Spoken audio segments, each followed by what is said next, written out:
Niente di comprare. Gibi olur. Ben kızımı size bırakmam. Azize artık bizimle yaşayacak. Lan senin ağzından çıkanı kulağın duyuyor mu?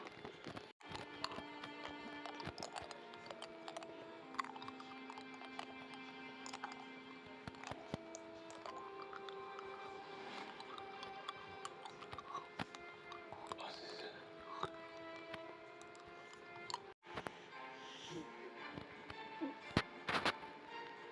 Afiyet olsun. Öyle alıp götürebilirler mi o kızları? Yaparlar mı işlerini? Ya ne diyorsun sen ana? Kimi kimden alıyorlar? Kolay mı lan benim karım almak? Sıkıysa denesinler. Yok benim hiç kimseye ihtiyaçım yok. Ben kendi hayatımın üstünde duracağım.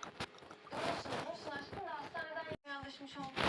Tip bir durum falan. Şimdi çocuklar gitmek istiyor. Sen niye kalmak istiyorsun? Şimdi diyemiyor da ya Duygu Devran'la falan ilgisi yok. Yani Zeliha ile falan da burada kalıyor. Benim çocuklar daha yeni okula başladılar. En çok da onlar için.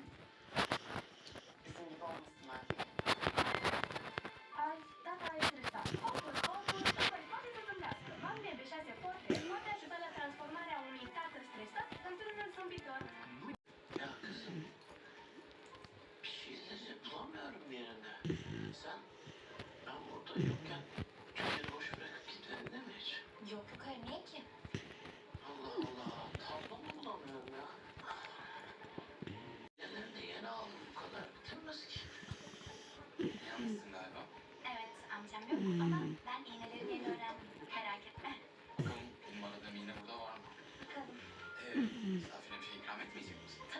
Tabii ki. Sen kahve içer misin? Olur sade lütfen. Tamam hemen söyleyeyim.